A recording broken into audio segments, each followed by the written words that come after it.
चमनपुर गांव में एक छोटा सा जंगल था। उस जंगल में टुनटुनी चिड़िया अपनी सास सुंदरी कौवी के साथ रहती थी।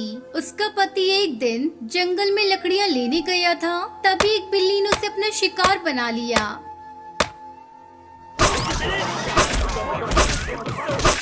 घायल कालू कौआ किसी तरह घर पहुंचता है। माँ, टुनटुनी, कहाँ हो? जल्दी बाहर आओ।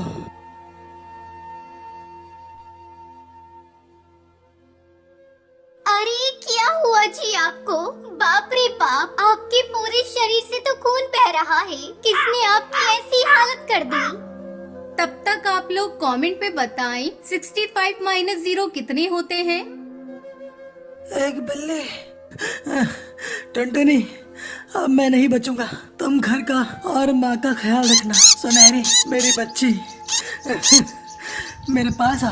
मैं तुझे आखिरी बार प्यार करना चाहता हूँ। टुनटुनी, मेरी बच्ची को खूब पढ़ाना। इतना कहते कहते कालू कौआ अपने प्राण त्याग देता है। ये सब क्या हो गया जी? अब मैं आपके बगैर कैसे जीऊंगी? पापा, पापा उठो ना पापा, मुझसे बात करो ना। क्या हुआ आपको? सुनहरी, मेरी बच्ची, अब तेरे पापा कभी नहीं उठेंगे। वो हमें छोड़कर चले गए। टुनटुनी दहाड़े मारकर रोई जा रही थी, तभी गुस्से में सुंदरी कौवी वहाँ आती है। अरे करमजली, मेरे बेटे को खा गई और अब रोने का नाटक कर रही है। तू मेरे बेटे को खा गई है। तू मनूस है, मनूस। जिस दिन तूने इस घर में कदम रखा, अपने ससुर को खा गई और अब मेरे बेटे को। तू डायन है, डायन। निकल जा मेरे घर से। अरे समधन जी, ये बेचारी कहाँ जाएगी? इसने अपने पति को खो दिया और आप इसे घर से निकाल रही हैं। मैं भी आपके आगे हाथ जोड़ रही हूँ। अब मेरा बेटा नहीं रहा, मैं आपके आगे हाथ जोड़ती हूँ। ले जाइए इसे और इसकी बेटी को, नहीं तो ये डायन एक दिन मुझे भी खा जाएगी। मेरा बेटा मर गया, अब इसका इस घर से कोई नाता नहीं। अभी 2 दिन पहले ही टुनटुनी की माँ उससे मिलने के लिए उसके पास आई थी। चल बेटी चल, वो घर भी तो तेरा अपना ही है। जहाँ तेरी इज्जत नहीं, वहाँ रहने से क्या फायदा। टुनटुनी अपनी बेटी को लेकर अपनी माँ के साथ अपने पिता के घर चली आती है। कुछ दिन बीत जाते हैं। एक दिन टुनटुनी की सहेली बुलबुल उससे मिलने आती है। अरे टुनटुनी, तूने अपनी कैसी हालत बना रखी है? किसी के चले जाने से जिंदगी खत्म नहीं होती। तुझे जीना होगा अपनी बेटी के लिए। मेरी एक बात मान, तुझे पानी पूरी बहुत अच्छी बनाने आती है। तू ऐसा कर, अपनी पानी पूरी को नया रूप दे दे और बेचना शुरू कर। तेरा मन भी लगा रहेगा, फिर 4 पैसे भी घर में आएंगे, जिससे तू अपनी बेटी को किसी अच्छे स्कूल में पढ़ा सकती है। बुलबुल की बातों ने टुनटुनी पर गहरा असर डाला। वो कुछ ही दिनों बाद अपनी रंग बिरंगी पानी पूरी बनाकर बेचना शुरू कर देती है। पानी पूरी ले लो, रंगीन पूरी, चटपटी पानी पूरी, खट्टी मीठी पानी पूरी ले लो, पानी पूरी। बहुत ही जल्द टुनटुनी की रंगीन पानी पूरी की डिमांड बढ़ जाती है। टुनटुनी की पानी पूरी की तारीफ जब उसकी सास सुंदरी कौवी को मिलती है तो उसे अपने किए पर पछतावा होता है। वो उसकी माँ के घर जाती है।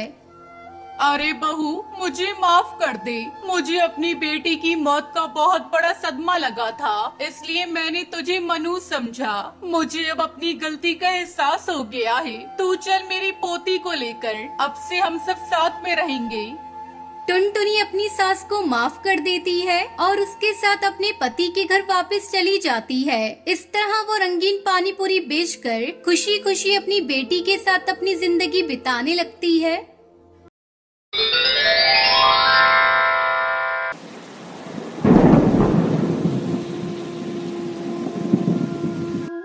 केरला के जंगल में टुनटुनी चिड़िया अपने पति बंटी कबूतर और बेटी पिंकी और एक बेटे गोलू के साथ जंगल में रहती थी। टुनटुनी चिड़िया बंटी कबूतर खेती करके अपना गुजारा करते थे।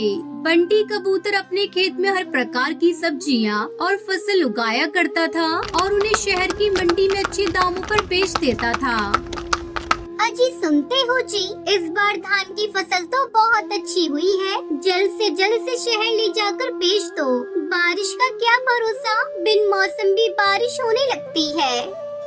तुम ठीक कहती हो, जल्द ही मैं अपनी फसल को ले जाकर शहर की मंडी में बेच दूंगा। तुम चिंता मत करो, बस बच्चों पर ध्यान दो। तब तक आप लोग कमेंट पे बताएं 39 + 25 कितने होते हैं। और उसका पति धान की फसल काट कर खेत में ही छोड़ देता है और खाली खेत में सब्जियों की बुआई करने लगता है। इसी तरह कुछ दिन गुजर जाते हैं। एक दिन गांव का कालू किसान उनके पास आता है।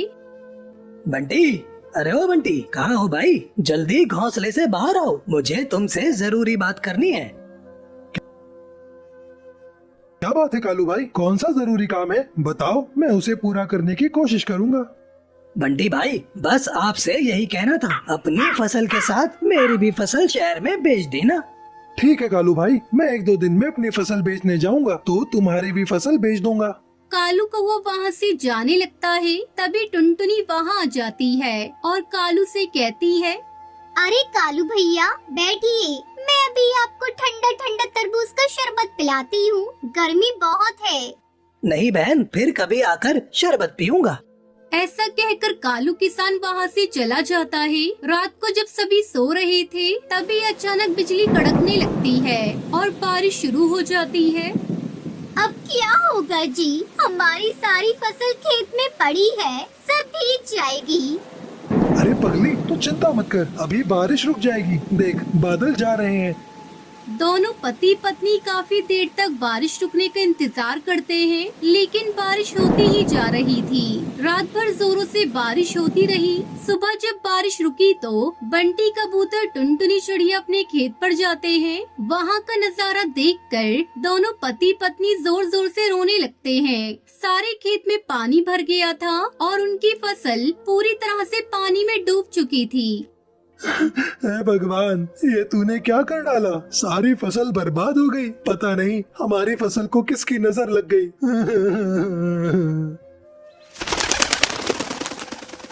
मम्मी, पापा, जल्दी घर चलो, हमारा घर टूट गया और गोलू उसके अंदर दब गया है। मैं किसी तरह अपने आप को बचा पाई हूँ। भगवान के आगे किसी की नहीं चलती, हम कर भी क्या सकते हैं। चल कर बेटे गोलू को देखते हैं। तीनों जब तक घर पहुंचते हैं तो उनका बेटा गोलू भगवान को प्यारा हो गया था। हे भगवान, ये सारी आपदा तुझे हमें ही देनी थी। एक तो हमारी सारी फसल तूने खराब कर दी और ऊपर से मेरा बच्चा मुझसे छीन लिया। ऐसा क्यों किया भगवान? मेरा बेटा गोलू। बंटी कबूतर टुनटुनी को चुप कराता है और वही पत्थर के किनारे कुछ लकड़ियां जलाकर आग जलाता है और कुछ दिन बारिश के मौसम में वही गुजारते हैं। फिर कुछ दिनों में जंगल का पानी उतर जाता है। टुनटुनी चिड़िया अपनी कलेजी पे पत्थर रखकर फिर से अपना नया घोंसला एक डाल पर बनाती है और अपने बेटे के गम को भूलकर किसी तरह अपने परिवार के साथ रहने की कोशिश करने लगती है।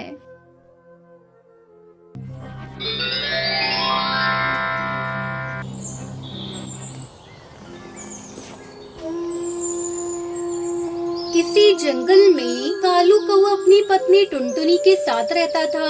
दोनों पति पत्नी अपने समोसे का ठेला लगाते थे। उनके समोसे इतने स्वादिष्ट होते थे कि दूर से पक्षी आकर उनके ठेले के समोसे खाते थे। जो भी उनका समोसा खाता था वो तारीफ किए बिना नहीं रहता। टुनटुनी आंटी, आपके हाथ का बनाया हुआ समोसा बहुत अच्छा स्वादिष्ट होता है। मैं तो शहर की सारी दुकानों को छोड़कर आपके ठेले पर समोसे खाने आती हूँ। तब तक आप लोग कमेंट पे बताएं 88 × 2 कितने होते हैं। हाँ पिंकी बेटा, हम लोग अपने समोसे में सबसे अच्छा और सुपीरियर सामान यूज करते हैं। आपको शिकायत का मौका नहीं मिलेगा। एक दिन शहर से कालू का दोस्त लालू कौआ उसके घर आता है और उनके समोसे की बिक्री देखकर उसे जलन होने लगती है। मौका देखकर वो टुनटुनी से कहता है, अरे भाभी, मैंने आप जैसा और कालू जैसा बेवकूफ आज तक नहीं देखा। क्यों, क्या हुआ भैया? हमसे कोई गलती हो गई क्या?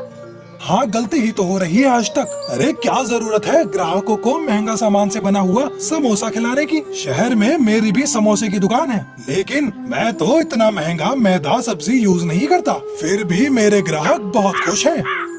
भैया, सस्ते सामान से बना समोसा खिलाएंगे तो पक्षी बीमार पड़ सकते हैं ना? नहीं टुनटुनी भाभी, कोई नुकसान नहीं होता। और तो और इतने दिनों से तुम दोनों समोसे बेच रहे हो, लेकिन रहने के लिए अभी तक तुम लोगों के पास ये टूटा फूटा घर है। देखो मुझे देखो, शहर में मेरा कॉलोनी में एक आलीशान घर है, बच्चे इंग्लिश मीडियम में पढ़ रहे हैं और तुम्हारी बेटी अभी तक सरकारी स्कूल में पढ़ती है। भैया, आपकी बात में तो कुछ तो बात है। अरे भाई, मैं तो कहता हूँ तुम लोग थोड़ा सस्ता सामान अपने समोसे में यूज करो और पैसे कमाओ, वरना पूरी जिंदगी गरीबी में ही कट जाएगी। तुम लोगों को अपनी बिटिया की शादी अच्छे घर में करनी है या नहीं? लालू कौवे की बातें सुनकर टुनटुनी के मन में लालच आ जाता है। हाँ हाँ भैया, आप बिल्कुल ठीक कह रहे हो। सुनो जी, कल से हम थोड़ा सस्ता सामान खरीदेंगे।